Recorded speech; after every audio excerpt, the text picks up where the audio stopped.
We have got so many big developments from Bilderberg 2014 with global leaders going outside the compound, being confronted by journalists, journalists being roughed up, new video.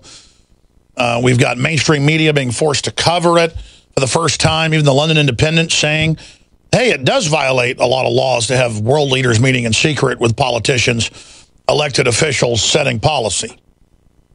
Public servants meeting in secret, setting policy. And I even, well, I guess we got a video from CNBC where some of the guests and people are going, well, the public's got a point. I mean, there are a bunch of powerful elites meeting in secret, and we have a right to know what they're talking about. This is an official governmental meeting. The Bilderberg Group bragged a few weeks ago, one of their major members, to the German press that they created the euro and they set up most of the world's architecture currently, and that they are controlling the planet to a great extent. And so they admit that they are setting policy. Yes, if 145 or so royalty, banking heads, heads of industry and government are all friends and they want to say, hey, next year, let's all put in our calendars, we're going to go to British Virgin Islands for 2 weeks and play golf. Undoubtedly, business is going to be conducted at night and stuff, and there'll be some breakaway meetings. But it's not helicopters and fences and secret police. And Ed Balls, the Deputy Prime Minister of England, who I confronted last year inside BBC studios, because I was on television right after him, so I was able to talk to him in the studio. We have that video where I bring up Bilderberg with the fact that they're setting policy, and I name the British law he's violating. Watson also confronts him in the hall as he leaves and mentions the law that he's violating. They really are violating these laws. And just because the federal laws here and the federal laws in England and others are being ignored doesn't mean that they're not still laws.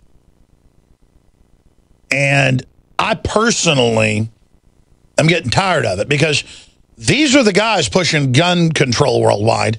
These are the people pushing forced inoculation worldwide and population reduction. These are the people that are pushing everybody around. And these are the people trying to put in the smart grid that taxes and tracks and controls us. They're moving us into total authoritarianism. And that's why I've got a big beef with them. And then I'm always on the air with other shows, TV shows, they ask the question, well, Alex, how do we know they're setting up world government? Well, they've bragged about it. But I thought it's secret. Why are they bragging? Well, criminals love to brag, and stuff they did 30 years ago, 40 years ago, 60 years ago, they will toot their horn about now. But they didn't do it till we exposed it and made their lying obsolete. So now they're just trying to act all confident about it. Well, of course we're building a private corporate world government. I mean, who wouldn't? I mean, we know how to run stuff better than you. And plus, we're not racist and, political correctness. You go debate transgender issues while we put cancer viruses in your vaccines. Or, we put so many chemicals in the water that the fish and frogs, the aquatic life, is going sterile. Don't be sexist and bring that up. I mean, these people are out of control. And it'd be one thing if they were running our lives and building space bases, and we already launched our 7th, colony mission to Alpha Centauris, and that they were trying to get people to have brain boost and stuff. I'd be like, whoa, these people are really the elite. We should probably listen to them. These people are a bunch of scum narcissists who hate humanity, and they are a major problem that really show the illegality that's going on. We need to get a report out on this, not just the photos and the video, because it's very newsworthy. That Ed Balls, the shadow chancellor, and in England, it's a complex title, but he's the deputy prime minister is what it is. He's like the vice president. Basically, the vice president of England is creeping into the meeting and having to show his credentials to the moron security guard people that don't know who he is. Because it's not enough that he has a B around his neck and has the lanyard. They want to check it. And so they're sitting there talking to this guy, and he's got all these official files in his hands, clearly going in to set policy, and under multiple laws in England, it's illegal. And then we've got all our different acts here that make it as legal as well. Hillary Clinton got fined, what was it, $400,000 back in the 90s for violating the Logan Act. And they have similar laws there. But in England, it's in the newspapers that it looks like what he's doing is illegal. So a real investigation's heating up.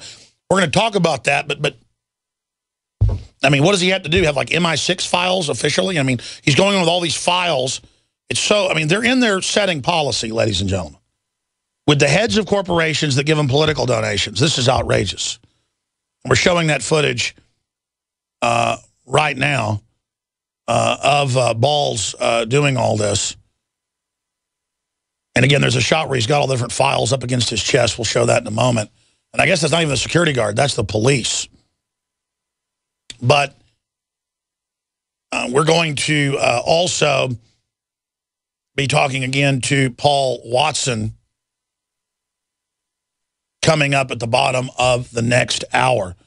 But I tell you, the bureaucracy of them trying to put all of us collectively in a control grid prison to protect themselves shows how they're now in a prison as well of their own making. See, what you try to do to somebody else generally ends up happening to you. And the globalists have knowledge of how to dominate. They do not have long-term wisdom of, gee, is this good for my children and grandchildren and great-grandchildren, what I'm doing to humanity? Well, yes, I'm making my house powerful and great and big. Yeah, but I look at your kids. They're all basically, on average, messes. I mean, you are destroying your genetic line. You are committing a crime against your name. It's just not good. And the argument is, well, I'm not really a bad person. I'm in a larger corrupt system, and I work within it to try to do better at certain points. But you never do. I'm not saying everybody at Bilderberg is evil. I'm not even saying they run the whole world. They are a key organization that admits they set up the plan for the European Union, and that's been declassified. BBC in the 90s reported that and interviewed the head of the Bilderberg group at the time, Lord Healy. And they were in, again, the German newspapers 2 weeks ago bragging that they're the most powerful. I don't know. According to Helmut Schmidt in his book, Men in Power is a Political Retrospective, German Chancellor, he said it was probably the most powerful, along with Trilateral Commission and Bohemian Grove. And he went on to say, we actually get a lot done at Bohemian Grove, and it's my favorite place. Yeah, because they have sex by night and party and get drunk and make decisions by day. It is a beautiful area in Northern California, one of the prettiest places on the planet. But the issue is, we don't like you running our lives and then saying you're not. See, once we force them to admit they are making a lot of the decisions, then we have to say, what are those decisions? Oh, you didn't have a right to make those decisions. And their main decision, and then we're going to our reporters, is on record, and they've already done this in countless third world and old world countries, and are now moving to first world countries, like Spain, like Italy, like Germany, like the United States, like the UK, Ireland, Scotland, England. They are taking the pension funds of private pensioners. It's their money. They've already paid taxes on it on average 4 times. And they are taking them in increments using the same systems worldwide and getting so arrogant, they're now taking money directly out of people's bank accounts in Cyprus and other places, and seizing of the hundreds of Greek islands. There's hundreds. Oh, you owe me $3 billion. I want this island that's valued at $4 billion. And they get this giant Greek island. That was in the Daily Mail last year and the Associated Press and everywhere else. And then it turned out that particular billionaire, he got the government to sign on to cover his derivatives, too big to fail, and then turned around and went, see, now you owe me money. You bail them out. And then, but now your money's been given to them, and now they're the executor and the manager. And then they go, you know what? We want to appoint the new leader of Greece, and we're going to appoint the leader of Spain. They're moving towards that more and more. And we're going to appoint the leader of Italy. They actually did that. And it's just, oh, we now have technocrats appointed, and it's the Bilderberg group. Bilderberg and Goldman Sachs members, revolving door, are now being appointed. They were appointing people in Iceland to run things, but the Icelanders basically rioted and refused to work and do stuff for 1 year until they got a new government, and then they started arresting the finance ministers and found out, guess what, 93% of the money that was owed was not theirs. It was bankers in England signing them on to their debts and telling 400,000 hardworking Vikings in Iceland who were all out there with their bicycles and their kids and all friendly and so nice and good until they were going to lose everything. And they finally became humans again. Because they were always humans, nice, sweet Vikings. But then they started acting more like mean Vikings, and now they've got their country back. See, the veneer of civilization wipes off very quickly. That's why they want police states and checkpoints and nanny states, not because they want to protect you. I was downtown, and I'm going to the guest. I was downtown, I guess it was Sunday, yeah, it was Sunday. Or was it Monday? Was it the holiday?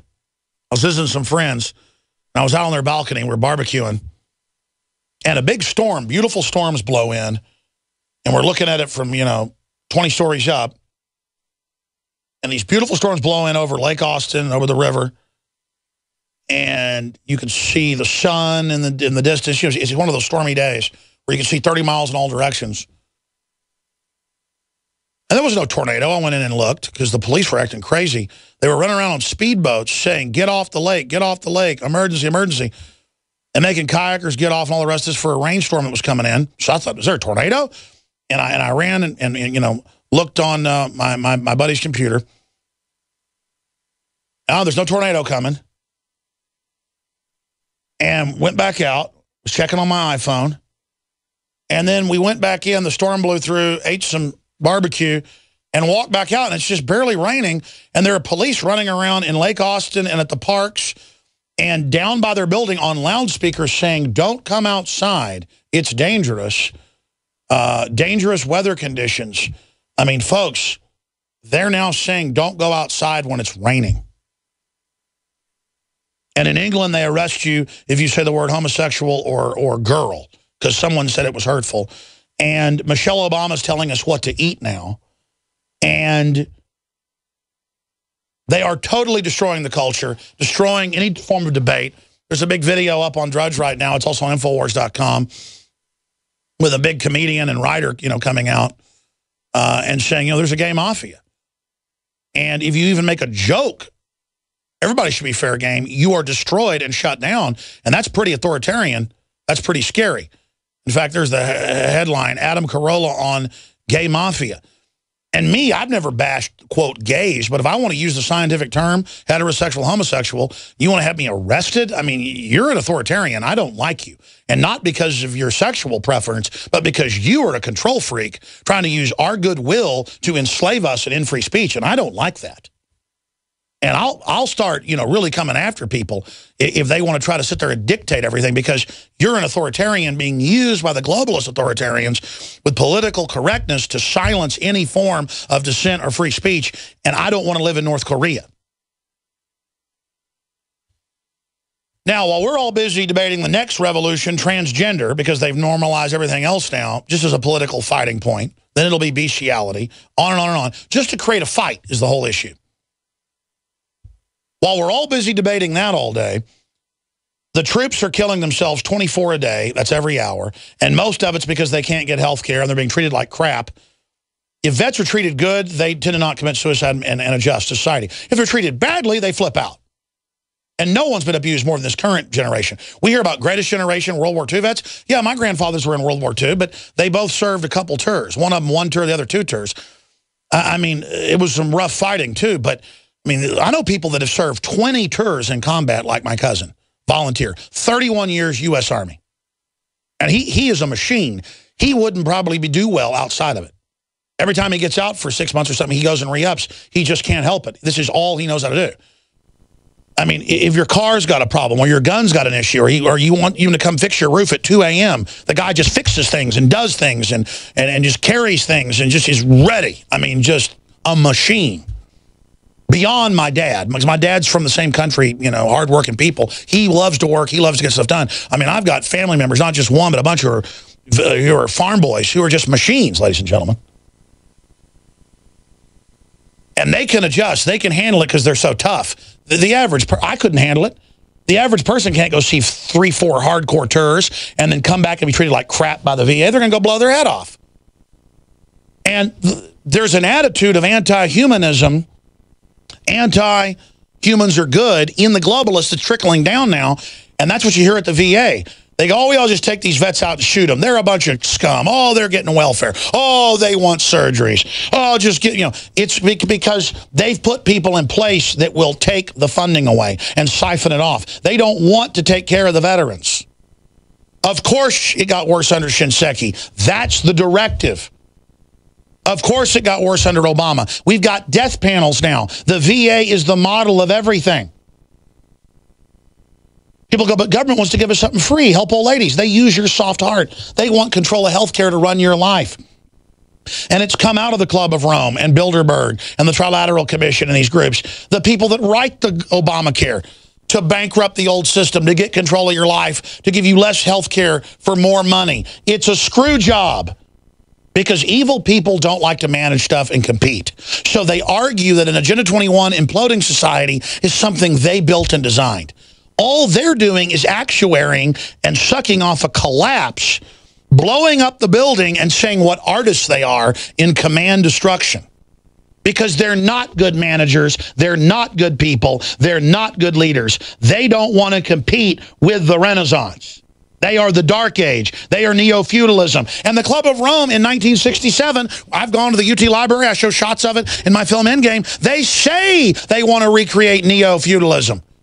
They want to recreate feudalism. I mean, these people are scum. And then they're saving the earth by screwing it up, and I'm supposed to crawl in some ditch and just give up my destiny and my children's destiny and your destiny? It doesn't mean you have to accept my destiny. Doesn't mean you have to accept my view of the world, but believe me, folks, you better decide what you want, because they've already decided you're not in the future. And if they can treat foster kids and minorities and veterans, anybody in their clutches, like absolute hell with secret experiments and all the control and all the dumbing down, they'll do it to you next. And they are doing it to you already.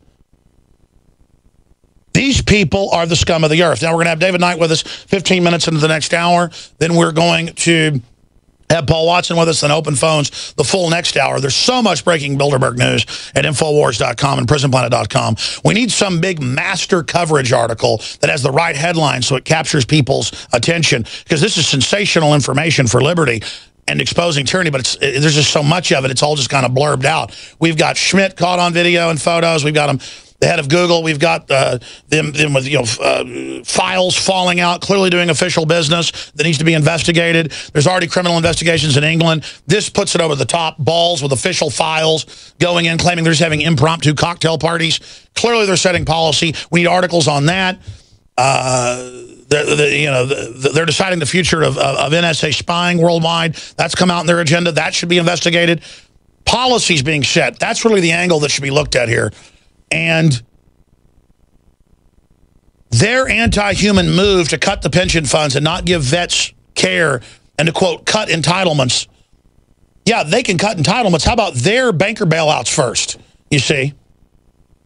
These are the people setting the agenda.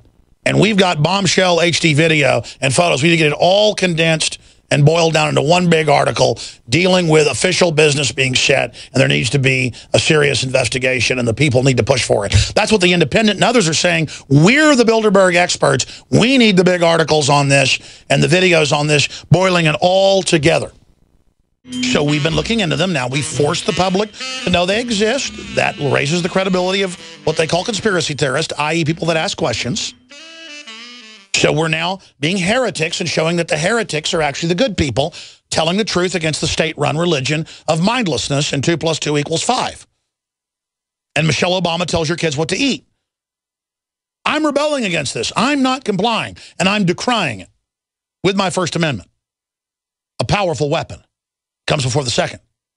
And so I need all the writers and other talk show hosts, if you're hearing me. You want to bring them down, point out Ed Balls, We have the videos of him being confronted by myself and Watson denying he's doing state-run business. Now we have what looks like state-run media files, clearly going in for serious policy meetings. Not to play tiddlywinks, there needs to be an investigation. We list this British law. The independent's already done it. Now we have him showing he's doing official meetings. And then there's a bunch of other issues. And then we can crack these people wide open, but we have to believe and not be pessimist. If you're a pessimist, study came out this week, you're 3 times more likely to have dementia and Alzheimer's. People are in a coma. You're not really living. We have to, all of us, wake up and realize what's happening. We've got a lot of videos coming up with you in the next hour, David Knight. Then Paul Watson joins us at the bottom of the next hour. We're going to walk through it all, but give us an update of what's coming up in the next hour and some of the highlights since we talked to you 24 hours a day, 24 hours yesterday, as you report from Bilderberg 2014. Well, Alex, they're toasting champagne here, and somebody's just come over to the fence to talk, so we're going to go see what he has to say. Yeah. Oh, it's one of the security people telling you not to put cameras in. Go ahead and talk to him. This is in the Netherlands, you were always, like I think in all countries, you're always busy with little things. Yeah. And now we get 3 days of discussing big issues. Very intense. Well, that's a Bilderberg group member. Ask who he is. Very intense. Yeah. It starts at 8 o'clock in the morning. Ask him who he is. Oh, okay. This is Dietrich Sampson, and who are you with? I'm from the Dutch Labour Party. I'm a politician. Oh, okay. But are you here in your formal or informal function? Well, I'm formal because being a politician, you're 24/7. So there's no way of exiting my role. So let's say if your prime minister asked you what you were talking about here, yes, you would surely tell him everything. I would. Could I ask whether the heads of banks such as HSBC, Douglas Flint, is he there in his formal or informal capacity? Is he there? I'm not sure. You know the list maybe better than I do. It's 106 participants and it's only Peter Sutherland from Goldman Sachs International. He's there. Okay. Yeah. Now, is he formal or informal? Is he still a member of? Is he still head of Goldman Sachs International? Is he? He still is. Okay. All right. No, I don't know actually. Yeah. So he's a member of British American Business. Yeah. The lobbying group. Which well, is very keen on there's here. Let me explain. There's scientists here. There's politicians like me. Yeah. There's business people here. Yeah. So when does a lobbyist still? Is a lobbyist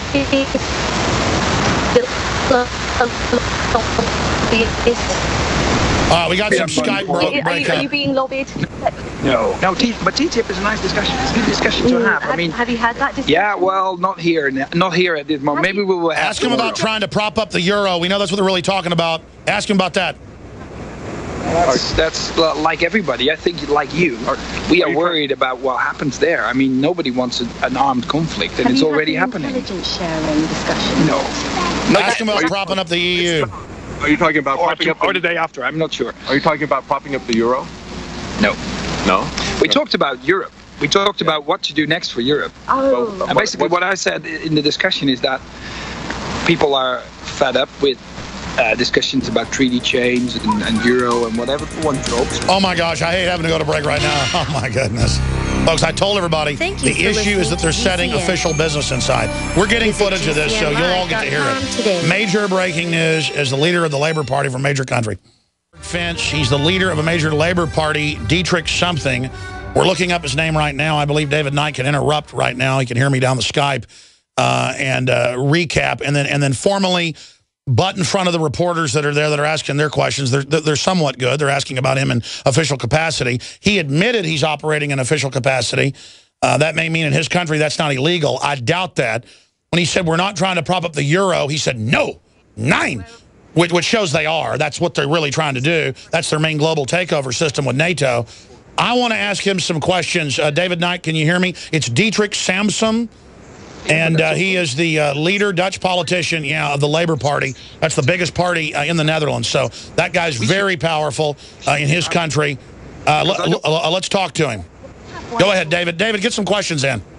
You know, who knows? You might be having more. You might be invited back. Let's hope. He's also the leader of the parliament. He's the speaker of the house, basically. Energy. 3 days. How do they structure it? Do they have the kind of experts on a panel giving presentations. It's very classical. You could say it's very boring, but it's like normal, like lots of conferences. You have experts on a panel, and then he's a Greenpeacer. That means carbon taxer, leftist. Are you an expert for any of these particular panels? Not this time. Ask him where he stands on carbon taxes, Knight. Good, yeah, you have to be vocal. You have to show it's okay for that reporter crew to ask some of the questions, but we need to butt in here. Because there's no media there, you don't have to perform. That's nice. That's the advantage of having no cameras inside. The disadvantage is no transparency. The advantage is that everybody can speak freely and doesn't. You know what happens to? Do you feel a little worried then when people such as government officials and people like generals? This has never happened before, folks. What's happening right now? In front of banks. At the meeting, I think he's even violating the internal agreement. But they know it's all blown wide open now. Oh, I wish I could ask questions. She's ready. You can ask questions. Carbon taxes. Guarantee you that's on the agenda. And you know, inside information is kind of quite sensitive. These figures are all speaking so freely in front of the head of well, they're not speaking completely freely. There was more free discussion. No, more free than when there's a camera. I love it that you politicians having frank and free discussion, but not in front of Lazarus or Goldman Sachs or it's even better. It's even better because why should they know? Because we talk as the trends. No, as politicians, I talk about as a politician worried about banks. I talk about the need for banks. Ask him about LIBOR and carbon taxes. Tell David to do that, or put the earpiece in. I want them to behave. Can you tell us? Have you talked about LIBOR, the LIBOR scandal, or carbon taxes? No. I think the LIBOR. I think the LIBOR scandal is a good example of banks not behaving. Yes, in fact. It's a good example. I would say so. I would say so too. Marcus Agius, who is on the steering committee, actually had to resign from the CEO of Barclays. Bring up the Lockheed scandal and Prince Bernhard. That'll hit him hard. There was a Dutch bank which was very trusted. Now, the guy who started this, Prince Bernhard, he was caught up in a Lockheed scandal. Yeah. Do you know about that? Yeah, I know about it, but it was in the 70s. I mean, I read it, but it was before I was born, actually. They had to. Well, before you were born, they plotted the euro as well as the European Union. I think that was after. That was.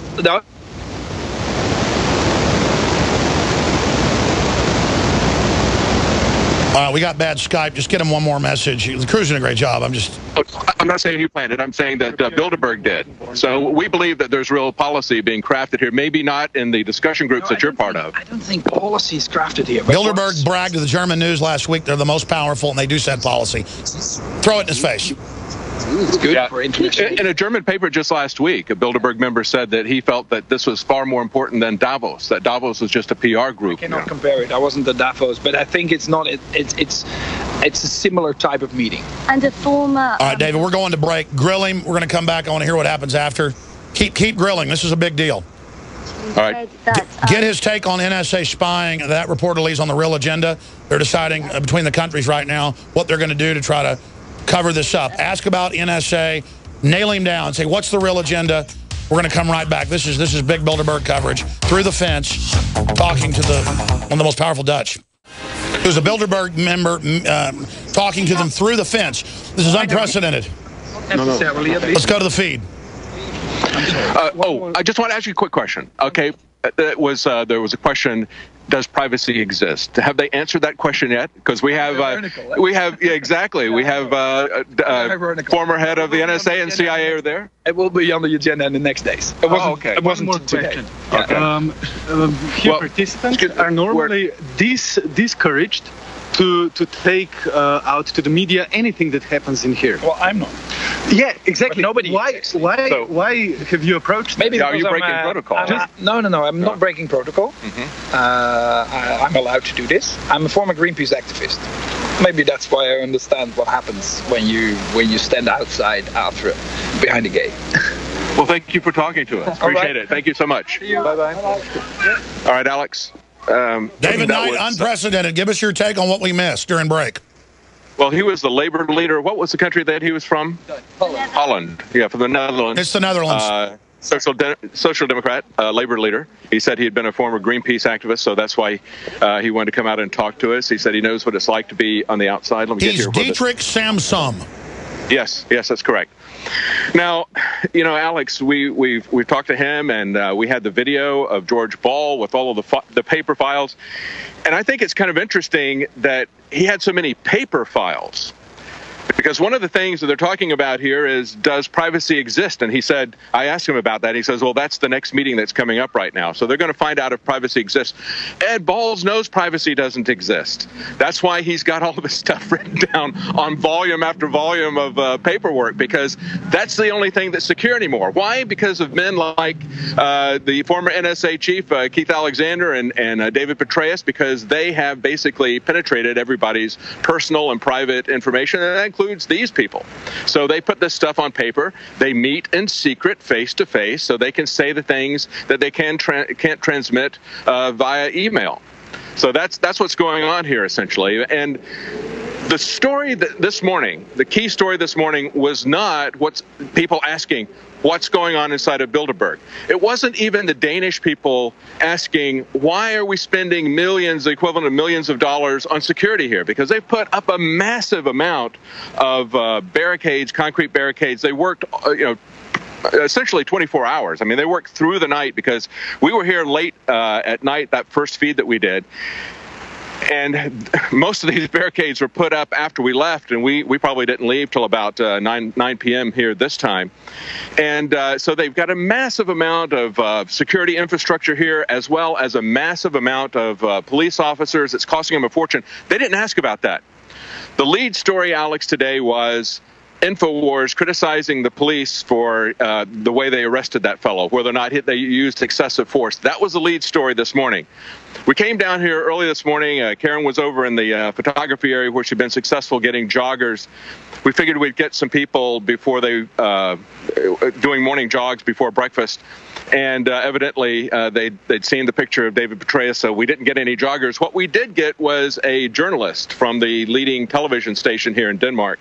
It's Channel 2, and his name is Christian Ring Hansen Holt, journalist and political correspondent. And what he wanted to do was to talk to us and to essentially defend the police. He thought we had over-criticized the actions that took place, ignoring what happened to Josh. Karen brought that up, the fact that he was accosted by the police. They wanted all of his identity papers, please, because he was merely carrying a camera through the hotel lobby that we were staying in. He wasn't taking any pictures. Somebody reported him as a suspicious person, so they tracked him down. That happened before any of the reports went up. But evidently, this was the #1 news story. We've seen this happen before when they went to Bilderberg in England. What they did was they singled out the protester that was the craziest dressed, and they made it about that. So there weren't that many protesters this year, so what they did was they made it a story about us covering the arrest and what we feel is excessive force.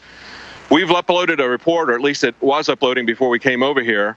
My response to it, I basically addressed the Danish people and said, you need to have a discussion as to what excessive force is. We really haven't had that discussion sufficiently in America yet, but the same people who are meeting over here are going to be selling military industrial complex type weapons. They're going to be selling the police surveillance state equipment to the Danish police, as well as they do to the American police. Again, they're folks, going to be doing that worldwide. If you just joined us, David Knight is reporting live from Copenhagen, Denmark, site of Bilderberg 2014. The event is now in full swing, and the unprecedented issue is, for me, the fact that we had a Bilderberg group member, the head of the Dutch parliament, which is a prime mover in Europe, and of course the Dutch founded Bilderberg, Prince Bernhard, literally coming over to talk to the press for 20 minutes and answering a lot of our questions. And you notice I brought up one of Estulin's internal points that his source, they're going to be discussing the NSA and the spy grid. Notice that he said, oh yes, that meeting's coming up now. So the truth is they've got all these governments and industry heads in there to agree with each other to set policy. Bilderberg has bragged about that just a week and a half ago in the German paper, by name, one of the members. So we have Ed Balls, because he's violating, as the Deputy Prime Minister of England, the shadow Prime Minister as they call him, he's violating their law. Our politicians are violating the Logan Act. Hillary got fined for this back in '96. They need to get in trouble. This information needs to come out. And look how far we've come, David Knight, from no coverage of Bilderberg a decade ago in mainstream media to now it's all over U.S. news. It's a major issue. DrudgeReport.com helped break that Berlin Wall, covering our stuff the last 6 years, carrying our Bilderberg coverage. The U.S. was the last place to ever report on this. They would make fun of it and go, Alex Jones and other nuts believe there's something called a Bilderberg group with elites meeting to take over. No, they already took over most of the world. Now they're trying to put smart meters in my house and gouge me. Now they want my car to drive itself and tax me. Now they say my kids belong to them. Now they want the pension funds. Now they want to take the veterans' pensions. And then, again, it's not like it's even mismanagement and they want to take them. They openly want to take them to make people poor under Agenda 21. And Bilderberg doesn't run it all. It's one of their key meeting conferences where they are at. And then they go, and the same people that run Bilderberg run Trilateral, and they run the other major groups in other countries, like the Royal Institute of International Affairs. Everyone in Bilderberg, all the major members, the steadfast members, not the guests that come, the 20 or 30 each year, but the 115 or so longtime members, all of them head up and chair other governmental and non-governmental organizations and corporate groups on record and then line their pockets with trillions. They've been caught over and over again. We listed the Lockheed, Defense Department scams, all of it. And people keep asking, are they setting policy? Does it violate this and that law? Yes, of course it does. You know, did General Shinseki know they were falsifying reports nationwide that troops had gotten treatment they hadn't? Yes, that's a top-down order like Fast and Furious. So that's the issue. You're not covering it up anymore. We're going to point at the illegitimate corporate fascist government that, in the words of Congressman Larry McDonald, is super capitalist, merging with communism, controlled by a very few. China is their model. China is their dream world, where everybody's a slave except 0.1% who are billionaires and live in armored compounds and eat organic food. How is it that billionaire Chinese generals run a communist country? Because it's not. It's Bilderberg government. That's what it is, and I don't want to live under it. These are the people that run our politicians that want our guns. David Knight, that's the issue, and this is a huge victory. I wouldn't let them get you off balance, diverting off into police and stuff. Go ahead. No. That's the point I was making. No, I know you were saying that. I understand. Yeah. What they're doing is the media, of course, is not covering the substance of Bilderberg or asking any questions about the expense of Bilderberg. Oh, no. Instead, what they do is they focus on us because we're the only media here. There's not that many protesters, so instead of focusing on a crazy protester, they talk about that. But the thing with Ed Balls, now, he's the shadow Chancellor of the Exchequer, but the actual Chancellor of the Exchequer, George Osborne, is here. And that's essentially equivalent to the Treasury Secretary in the U.S. So this is the person who the bankers want to interface with. This is the financial person. And it's all about what the bankers are doing with everyone. And as we saw, the tremendous amount of paperwork that he had there, again, Martha Stewart was made a poster child for insider trading, and yet our own congressmen are trading as insider trading, and yet nothing happens with that. When people noticed it, made a stink about it, they put a law out, and before the law took effect, they eviscerated that law. So they still are doing insider trading. Nobody's paying attention to it. They thought it was a scandal that was a blip on the radar. They passed some legislation that really wasn't effective. They then took even that away, and everybody thinks, well, it's done, it's finished. This is what we're talking about with insider trading. This is where the politicians are meeting in secret with these people, and whether or not this fellow that came out and was transparent enough to talk to us and candid to talk to us, whether or not he's been involved in that, whether or not I'm sure they're not doing that in the discussion. No, he's a rising star, now runs their parliament. Of course, he's the type they're going to bring in because he can end up being the main leader of the country. Now let's expand on this, though, David. Because when we come back, I want to break down more of what we're learning about their secret agenda from Estulin that we've also been able to confirm. We have an article coming out on that today.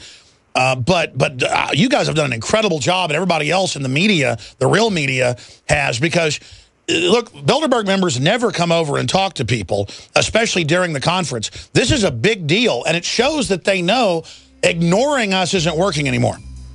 No, it's not. No, they've tried to do more transparency. Last year, I think they released, maybe it was, you can correct me if I'm wrong, I think it was the first time they had released an official list of attendees. It was done after the event. This year, they did an official list of attendees before the event. They acknowledged that they were having it before the event here. So they have tried to be a little... That's right. That's right. His Skype cut out. We'll be back with David Knight and Paul Watson's coming up. We got a bunch of clips we haven't played yet. He is the shadow chancellor of the Exchequer. And there, since it's parliamentary power sharing, you can have multiple, basically members that are over it. But he's also, when I was there in England, they were calling him the shadow prime minister because he does a lot of work in his party with David Cameron, the prime minister. But the point is, he's coming in with big, giant files, and the police are wanting to see his ID. And he does look like a really sneaky, crazy person in person. I mean, he looks okay on TV. When I saw him in person at the BBC studio, when I went in to be on TV next, he was coming off. We have that clip coming up in a moment.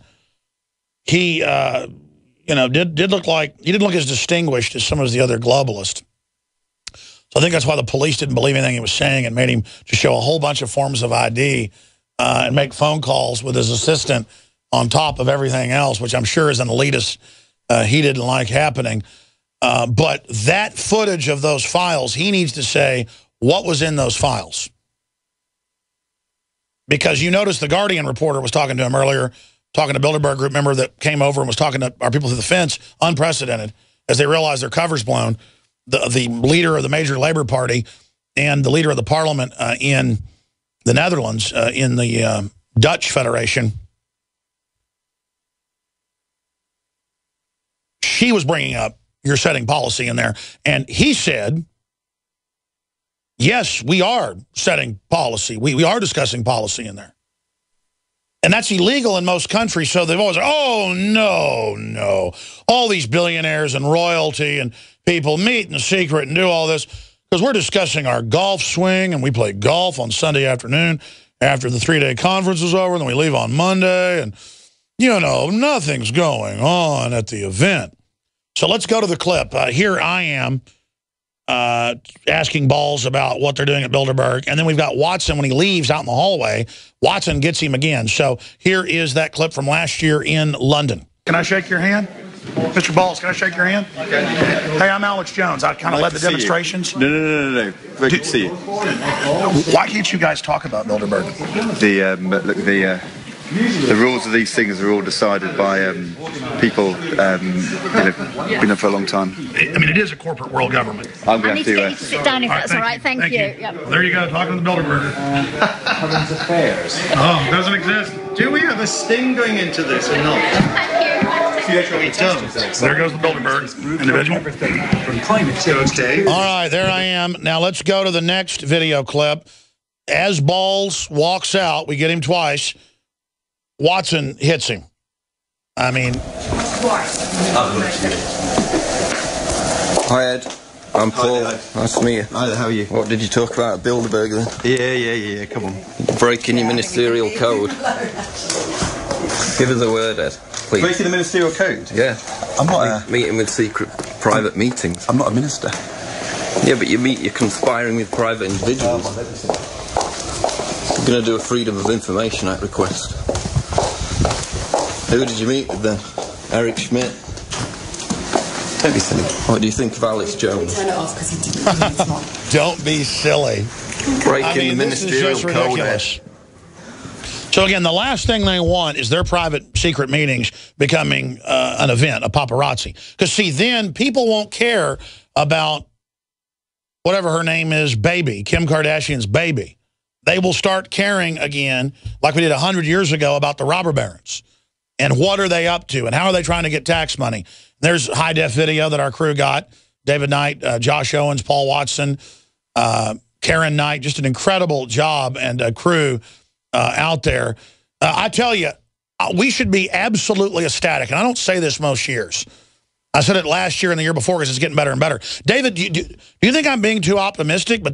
Or is this really a big victory that a Bilderberg group came over and talked to you, member, that we're getting all this high-def footage, that it's all over the news, that a lot of even U.S. publications are saying, yeah, this looks pretty serious. Why isn't this being covered? I mean, they're going now from ignoring it to laughing at us and admitting it's real to not laughing at us. Only a few publications called us people that believe in space aliens and lizards. I think the Evening Standard did that.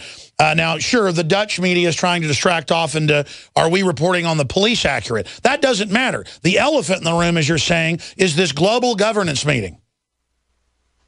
That's right, Alex. And, you know, I'm glad that he came out and talked to us. And, of course, he's a politician. He's a leader of a major party, perhaps the majority party in Holland. I'm not sure what they are, Netherlands. I'm not sure what the politics are there. But the interesting thing to me is that the mayor of Atlanta is here. Now, you know, I understand why the leader of the Labour Party in the Netherlands is here. I don't understand why the mayor of Atlanta is here. What is he an expert on? Well, he's major presidential material. Reed. Exactly. Yeah, exactly. He made also only Atlanta and Austin and one other city. I forget which one. I was reading like I think a Wall Street Journal article a few months ago, halfway, and it was describing that Austin, Atlanta, and only one other city are known as mega growth cities where a lot of money's being made in real estate, you name it. And the elite like investments, just like the year before they did the pump and dump with Facebook. They had Zuckerberg there, and then he's not been there the other years, you know, to decide how they all got into the $100 billion scam, which was an admitted pump and dump. So it's the same thing over and over again. I mean, they're probably running Bitcoin. You know, the point is they're in there as businessmen running, getting all the inside intel and deciding things. That's why I think they've got the mayor there, because he's an up-and-comer, and they want to get preferential treatment with their projects in Atlanta. Go ahead. Yeah, exactly. I hope, as he's a politician, maybe he would want to have the transparency to come out here and talk to us. And we could ask him, is he auditioning to be a puppet president, or is it that he's handing them some sweet deals on real estate that they can pick up in Atlanta, a growth city? That's a good point, Alex. Exactly. and expanding on that, David Knight, again, at Copenhagen, Denmark, covering Bilderberg 2014. They always do things that cover a bunch of bases, and it just popped in my head. Atlanta is in the North American Treaty Agreement under spec, the preliminary agreed-upon capital of the North American Union, and they're looking at it perhaps being the new main global capital, even above New York or Tokyo or London. And so I know that as well, that Atlanta, they think, is very special for a bunch of reasons. I didn't know that, but yeah, it's even fairly close to the Georgia Guidestones too, I guess. They can go there and have an outing and worship their plan to depopulate the world. Well, also, they are pretty racist and anti-Africa and destroying Africa and destabilizing it on record. And Prince Bernhard got caught with World Wildlife Fund fronts that he ran, using it as a front to hunt animals and sell, that you can make hundreds of millions off of, sell their tusk and things, and for diamond running and money laundering. Remember, he got caught not just in the Lockheed scandal, the king of, well, he was married to the queen, so he was the prince, the German prince, who the SS officer she married. So I'm sure he got ADL awards. I don't know if he did, but most Nazis actually get them, like George Soros. But that's a side issue. They probably, again, for political correctness now, because they know they're being watched, oh, this guy could end up being president. He's in Atlanta. He's black. Let's bring him. I think that's part of it, too. Yeah, absolutely. Well, I'm interested to talk to some of the people here in Denmark, and actually I was able to find a place where there were a lot of people, because around here it's very sparsely populated. As you saw the first report we did, you asked, is this the Mega Man movie? Because the streets were totally deserted. But we did find a place where there's a lot of people, like a shopping zone or whatever, tourist zone. So I do want to ask them some questions about their take on the euro, and as well as the EU. I know they don't like the euro. They rejected it, even though they hopped into the European Union at a fairly early date.